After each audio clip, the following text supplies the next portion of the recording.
Salmo 128. Hoje eu quero falar sobre família.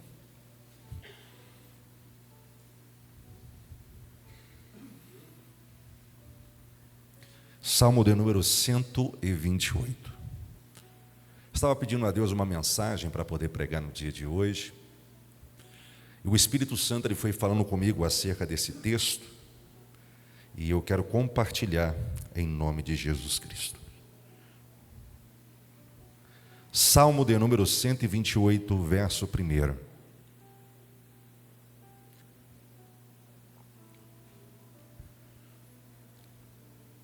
Diz assim a palavra de Deus: Bem-aventurado aquele que teme ao Senhor e anda nos seus caminhos, pois comerá do trabalho das suas mãos.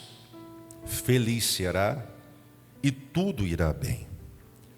A tua mulher será como a videira frutífera ao redor da sua casa, ou aos lados da sua casa. Os teus filhos serão como planta de oliveira à roda ou ao redor da sua mesa. Eis que assim será abençoado o homem que teme ao Senhor. Esse texto é um texto que, particularmente, eu gosto muito de meditar nele, porque ele fala sobre a grandeza, a grandiosidade da família na face da terra. A família, na verdade, ela é a primeira instituição criada por Deus. A família, ela serve como base para todas as sociedades. Aonde a família está edificada, aonde a família está plantada, bons princípios, boas maneiras são cultivadas, são plantadas e são reveladas diante de toda a sociedade. Aonde a família é valorizada, quer seja o país, quer seja a cidade, quer seja qualquer lugar, a igreja, esse lugar é perfeitamente abençoado. Por que você acha que o diabo, ele tenta de todas as formas tentar acabar com a primeira instituição que Deus criou, que foi a família? Porque aonde existe uma família desestruturada, uma família que não tem base, ali não existe a essência do próprio Deus. Porque o nosso próprio Senhor, ele se manifesta no seio da família. Ele se manifesta no meio de uma família onde a presença dele é glorificada. Tanto que você vai ver algumas figuras na Bíblia para poder representar a igreja, sendo usados como a própria família e também quanto o próprio casamento.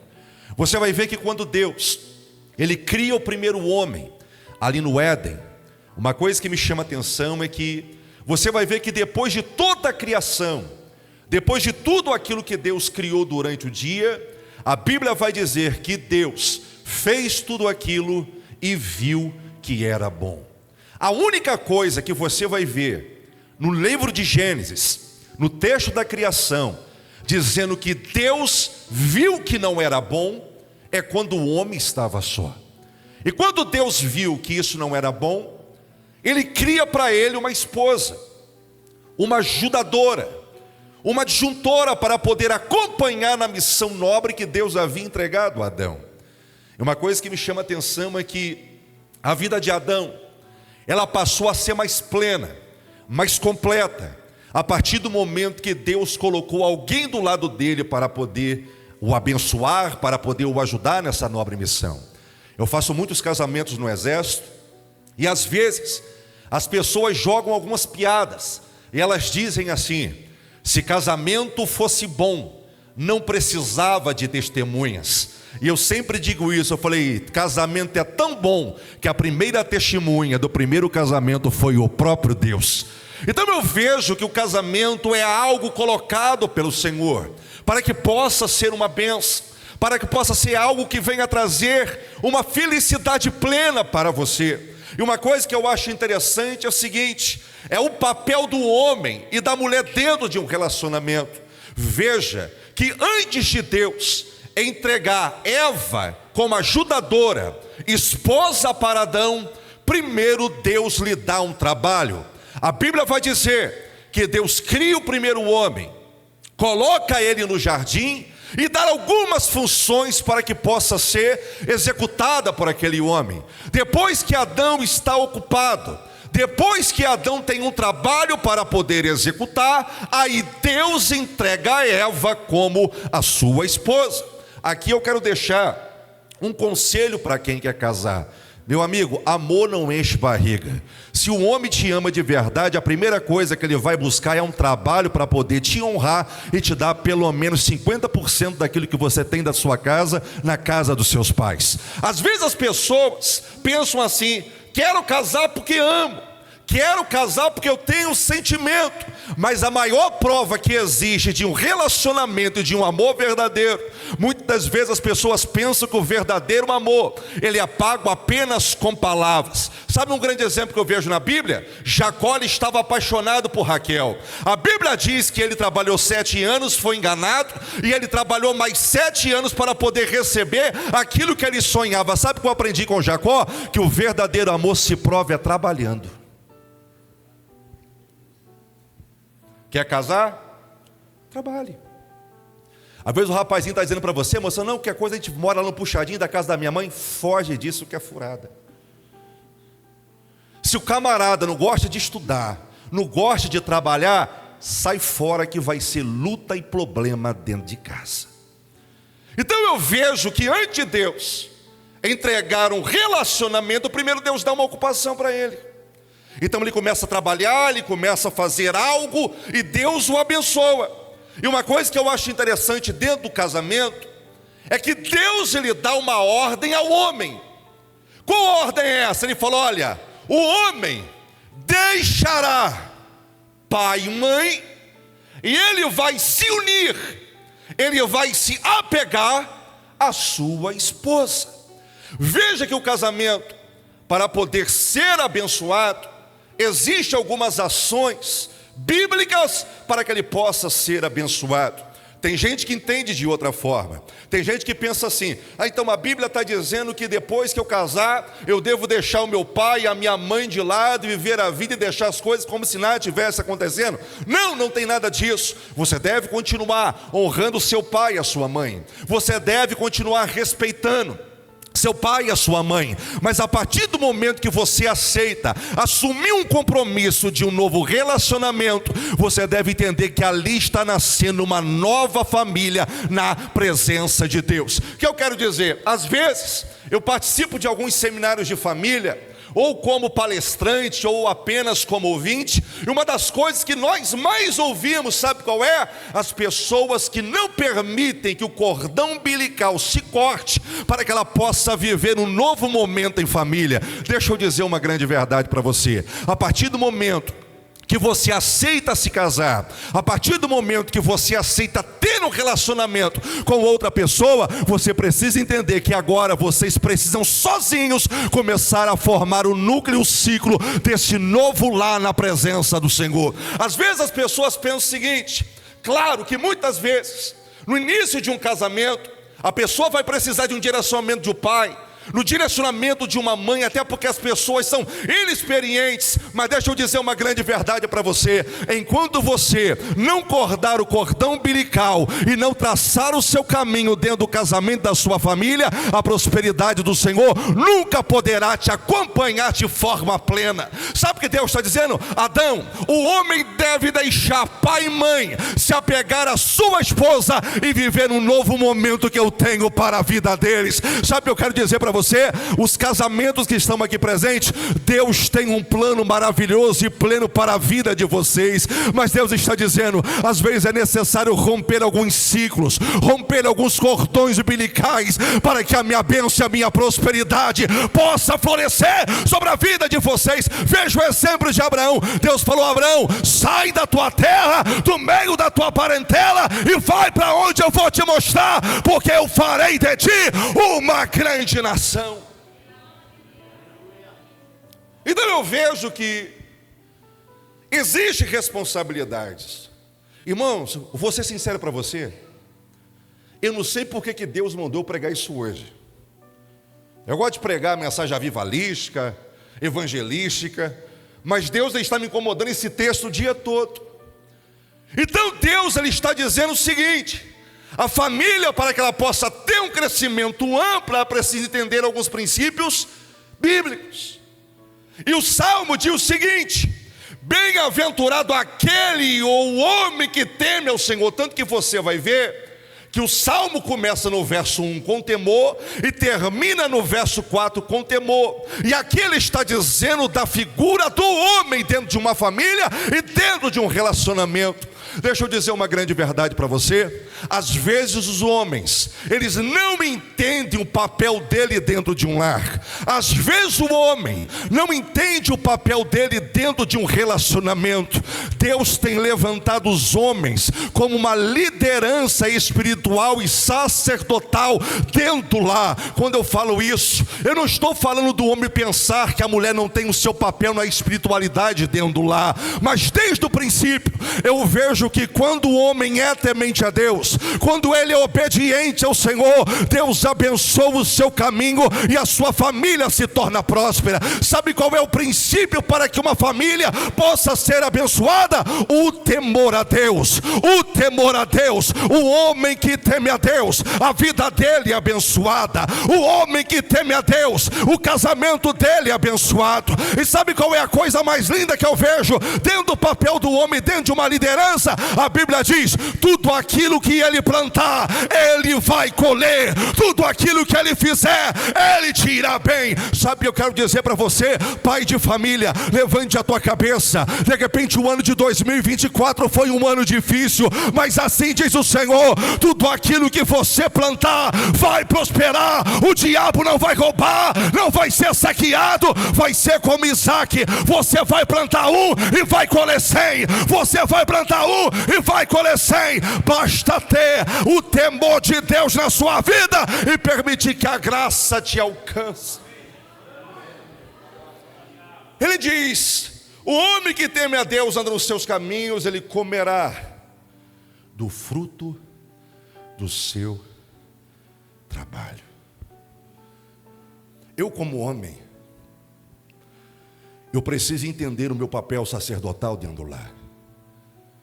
Eu, como homem, preciso entender o meu papel como líder espiritual dentro de uma família.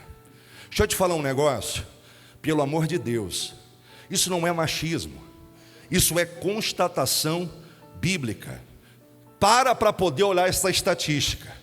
Geralmente, um homem, um pai de família, quando ele vai seguir a Deus, geralmente a família toda vai junto. Já parou para pensar nisso?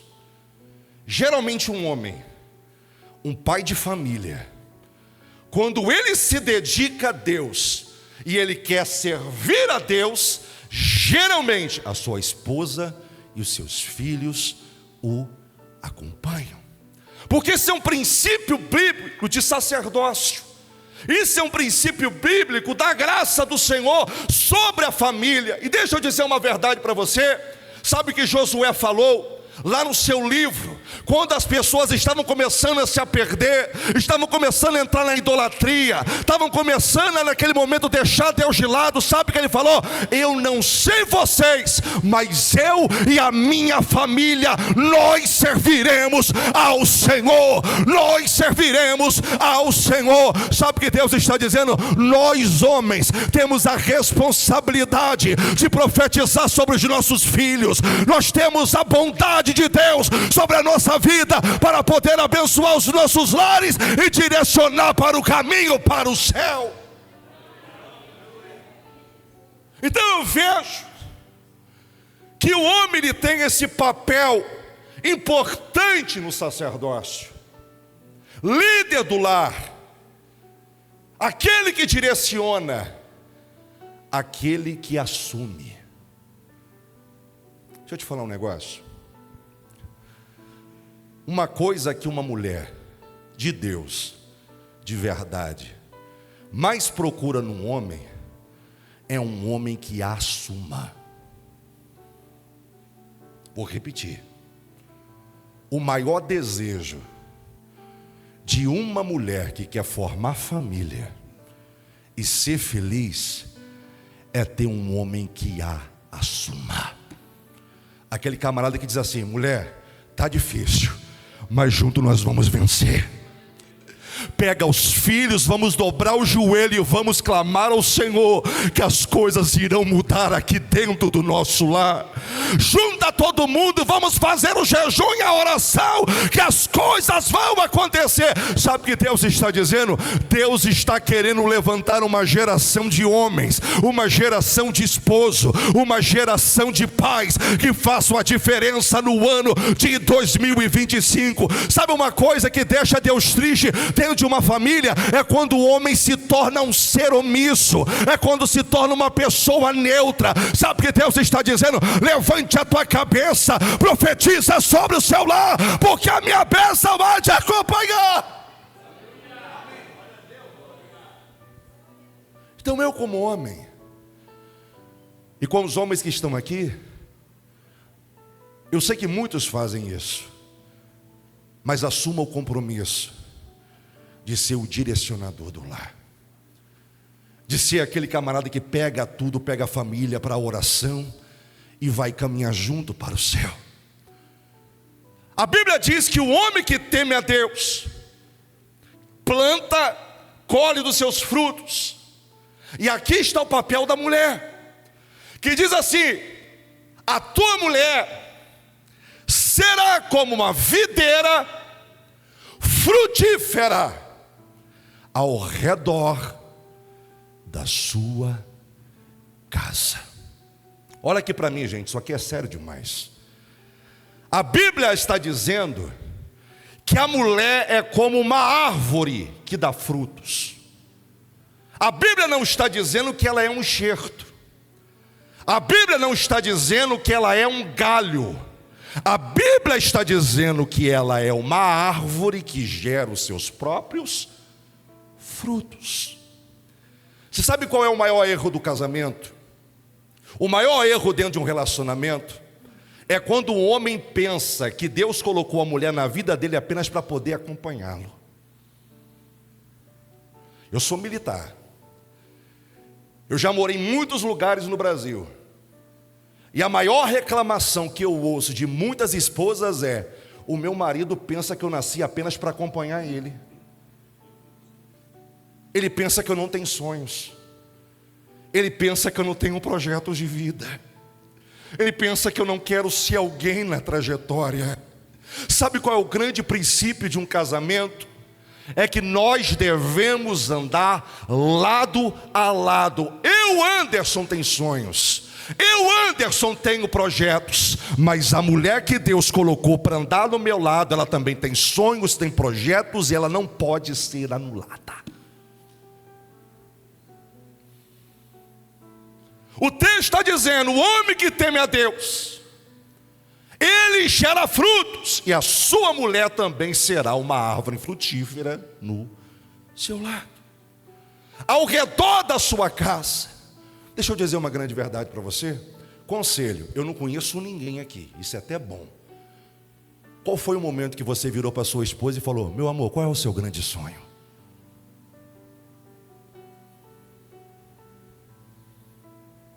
O que eu posso fazer para investir nos sonhos que existem dentro de você? O que eu posso fazer para poder te tornar alguém feliz? Sabe por quê?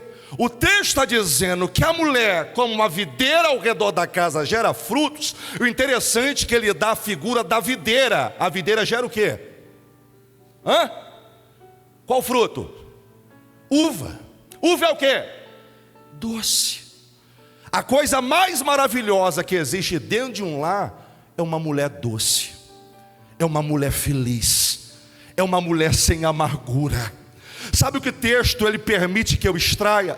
Um homem que permite que uma mulher, ela tenha o CPF dela, que ela tenha a vida dela e os sonhos dela, ela vai se tornar uma mulher que é doce, feliz,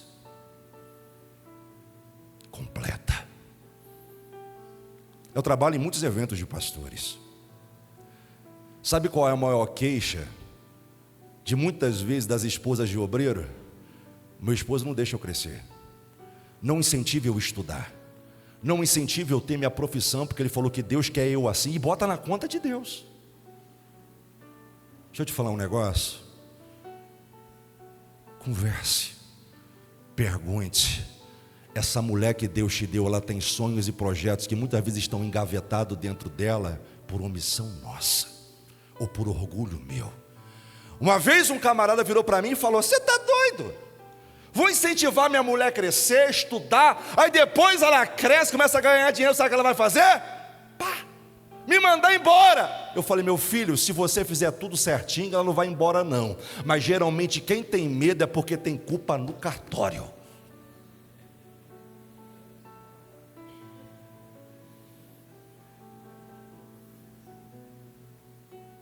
Eu lembro quando eu me casei, ouça o que eu vou te falar, gente.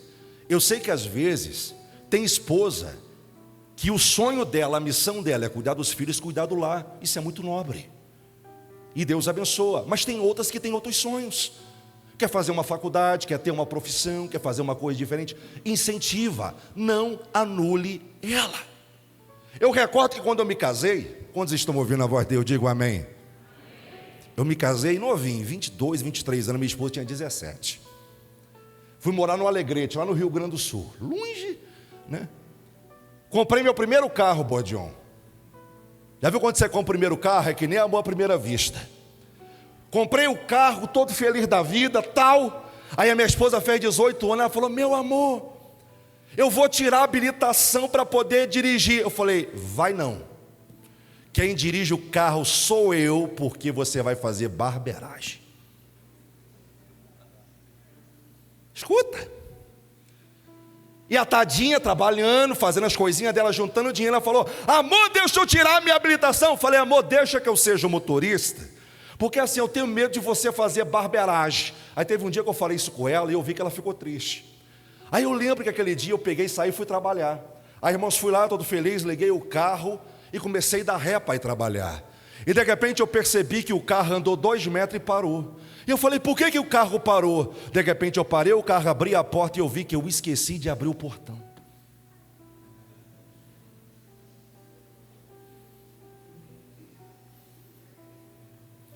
Sabe o que Deus falou comigo? A sua esposa ficou triste com as suas palavras. E agora eu estou mostrando para você quem é o verdadeiro barbeiro. Fui lá dentro, falei: amor, ela olhou para minha cara assim. Ela falou: cara, essa? Eu falei: amor, me perdoa. Ela falou: por quê? Eu falei: pode tirar a sua habilitação. Ela falou: aconteceu o quê? Eu falei: eu fui dar ré num carro, esqueci o portão fechado e o carro ficou grudado lá. Ela pegou e falou: eu estava orando a Deus, eu estava pedindo para Deus falar contigo, para Deus falar contigo. Deixa eu falar uma coisa para você, mulher. Às vezes o seu esposo não quer te ouvir. Fala com Deus, que Deus vai criar um caminho para ele poder aprender. Deixa eu te falar um negócio. Início do ano eu passei mal em casa. Passei mal mesmo, eu pensei que eu ia morrer.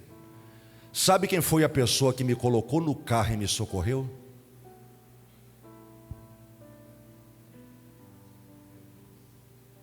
Deixa eu te falar um negócio. Casamento feliz é aquele que ambos crescem juntos. Casamento feliz não é aquele que o homem está lá em cima e a mulher está aqui embaixo. Casamento junto é um dizendo: eu apoio você, você me apoia. Eu cresço, você cresce. Você me ajuda a crescer, eu te ajudo a crescer. Às vezes eu vejo, irmão, estou com vontade de pregar hoje. Eu estou com um negócio aqui que está vindo aqui do céu. Às vezes o homem tem uma ideia de pensar o seguinte: a minha mulher não pode ganhar mais do que eu. Para com esse negócio.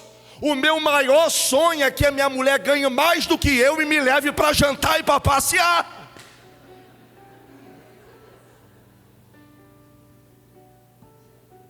Oxe, não é coisa boa?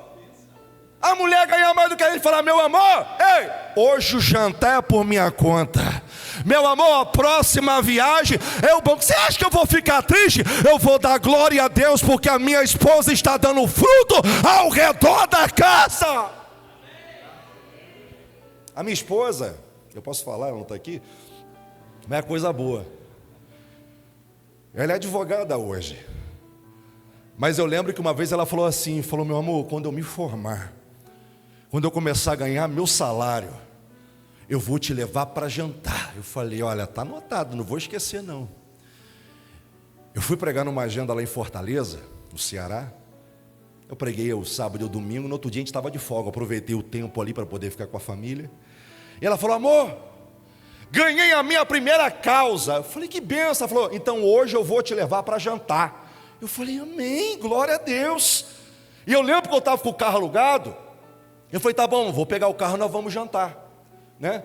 E eu peguei o carro, Bordião, e eu estou andando. E ela viu que eu passei do primeiro shopping, passei do segundo shopping, passei da orla, que é onde tem aquelas barraquinhas mais simples ali. Ela falou: amor, eu estou vendo que você não parou no shopping. O shopping tem praça de alimentação, tem umas coisas acessíveis. Eu falei: amor, fica tranquila que Deus está dando a direção. Aí daqui a pouco eu estacionei e de repente ele olhou e viu um lugar escrito Coco Bambu.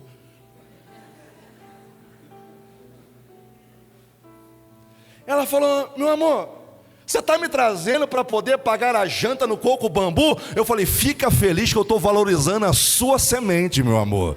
A sua semente vai ser muito abençoada. Naquele momento lá, nós pegamos, jantamos, esbaldamos, ela pagou a conta e Deus começou a abençoar ela. Aí sabe o que eu falei com ela? Eu falei: meu amor, você tem que aprender a semear no casamento. Quem planta girafas nunca vai colher Coco Bambu.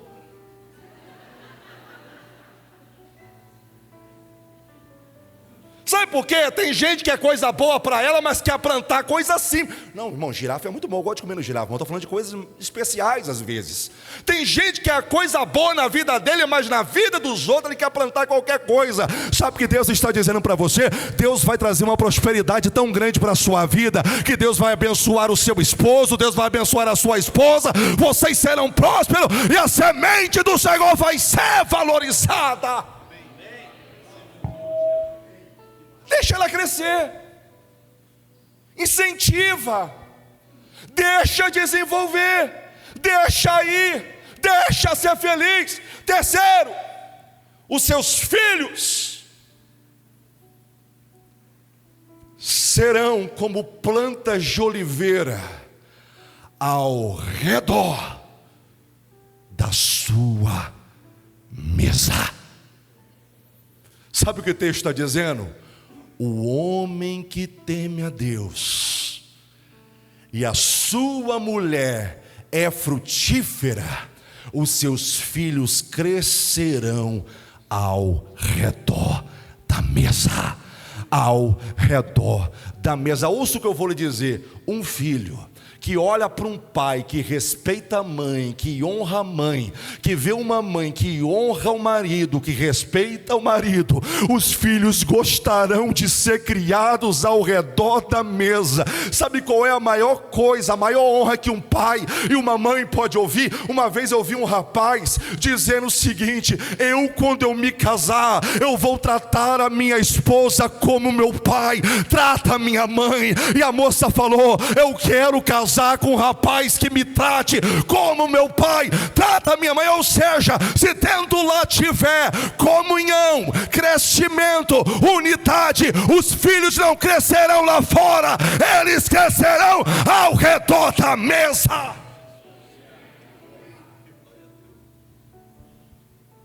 Ao redor da mesa. Já estou indo para o fim. Esse princípio de ao redor da mesa, ele é muito mais amplo do que você imagina. Você sabe o que é isso? Os seus filhos vão crescer diante dos seus ensinamentos. O judeu, ele tinha um costume de se assentar à mesa para poder se alimentar, para poder ser, na verdade, esse devia ser um princípio de todas as famílias. Você não sabe a importância e o poder que há na mesa. Nós estamos vivendo uma época de pessoas aceleradas. A pessoa vai para um canto com seu celular, a mulher senta no outro canto, os filhos vão para o quarto. Não existe mais esse momento de mesa. Sabe o que Deus está dizendo? Os nossos filhos não querem presentes, os nossos filhos querem pais presentes. Eu trabalho com muitos alunos aqui em Curitiba, de escola. Sabe qual é a maior queixa deles? O meu pai não senta para conversar comigo. A minha mãe não senta para me aconselhar. É apenas cobrança. E sabe uma coisa que eu aprendi com o texto, e eu quero que você tenha essa frase: filhos com pai ausentes é como um explorador sem mapas. Filhos sem pais presentes são como os exploradores sem mapas. Sabe o que Deus está dizendo? Traga os seus filhos para a mesa novamente. Traga os seus filhos para a comunhão novamente, pelo menos uma refeição por dia. Eu sei que o dia é corrido, mas traga a hora e junto, converse junto, ouça ele, ouça as dores dele, as dúvidas dele. Sabe por quê? Não é a novela da Globo, não é a influência digital que tem que ensinar os seus filhos. Quem tem que ensinar os seus filhos é o pai e a mãe, pautado pela palavra de Deus. Esses dias o Nicolas virou para mim e falou: pai, me explica sobre o céu. Me fala sobre o céu, me fala sobre o arrebatamento. E eu fiquei assim, eu falei: meu Deus, ele é tão novinho. Na época ele tinha 8 anos, ele vai fazer 10 agora nesse ano. E eu falei: Deus, o que eu falo? Eu e Jennifer começamos a sentar com ele, começamos a falar como é que vai ser o arrebatamento, que Jesus vai vir de uma forma inesperada e vai nos levar, todos aqueles que estiverem prontos, e nós estaremos com Deus. E nós ensinamos para ele, e às vezes nós pensamos que os filhos não estão entendendo o que nós estamos falando. Eu comprei um imóvel, pela bondade de Deus, aqui em Curitiba, e eu lembro que eu fui fazer a mudança de um bloco para o outro. Eu lembro que no dia que eu estava fazendo a mudança, eu vi uma mochilinha do meu filho guardada num canto, escondida, e eu falei: Nicolas, o que é aquela mochilinha guardada ali? Ele falou: pai, desde o dia que o Senhor falou que Jesus vai vir nos buscar de uma forma inesperada, eu já preparei a minha mochila, porque se ele vier, eu estou preparado para subir com ele.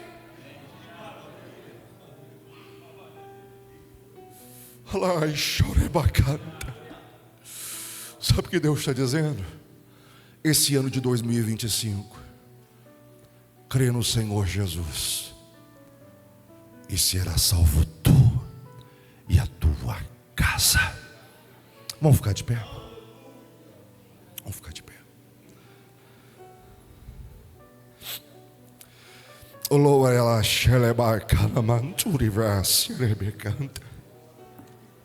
Gostaria que você se unisse com a sua família. Por favor, se una uma vez mais.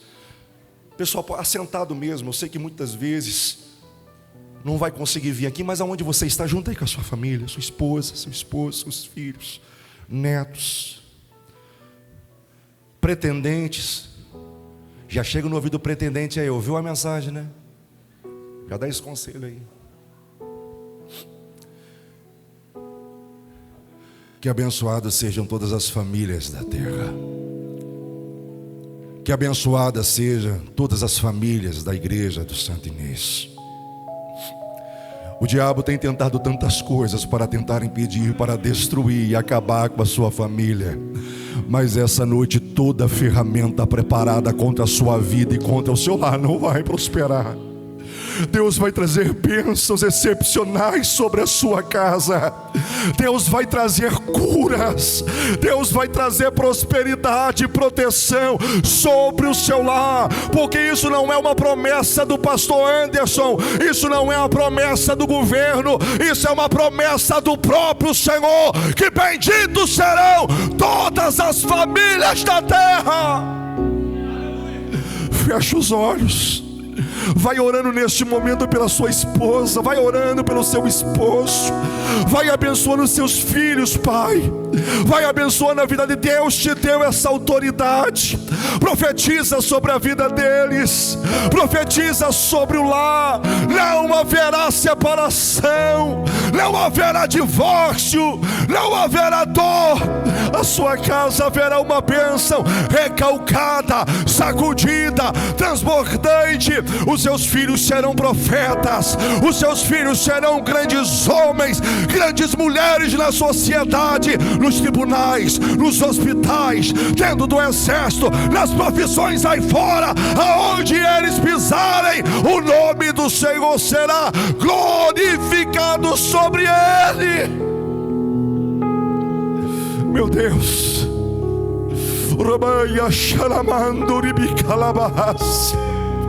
Essa noite nós estamos diante da tua presença. Aqui estão as famílias dos seus filhos, Pai. Muitos não puderam estar aqui, muitos estão a trabalhos, estão nesse momento acamados, estão em dificuldades, Pai. Mas eu te peço que essa bênção ela possa ser extensiva aos nossos lares. Visita os lares, os hospitais, aonde tiver alguém do nosso lado, da nossa família, do nosso clã, a sua salvação possa alcançá-los agora. Pai, se de repente Satanás tem lançado laços para as famílias se separarem, que o amor possa prevalecer, que o amor possa prevalecer. Injeta mais amor, companheirismo, graça, empatia nos lares. Abençoa o relacionamento entre pai e mãe, entre filhos. Senhor, eu te peço que esse ano de 2025 venha ser um divisor de águas, que o seu nome venha ser glorificado sobre os lares. Nós repreendemos toda enfermidade em nome de Jesus Cristo, toda artimanha de Satanás em nome de Jesus, bate em retirada. Que haja crescimento, que haja crescimento, que haja cura e que haja renovo nos lares, porque uma família curada é uma igreja avivada. Famílias curadas, igrejas avivadas.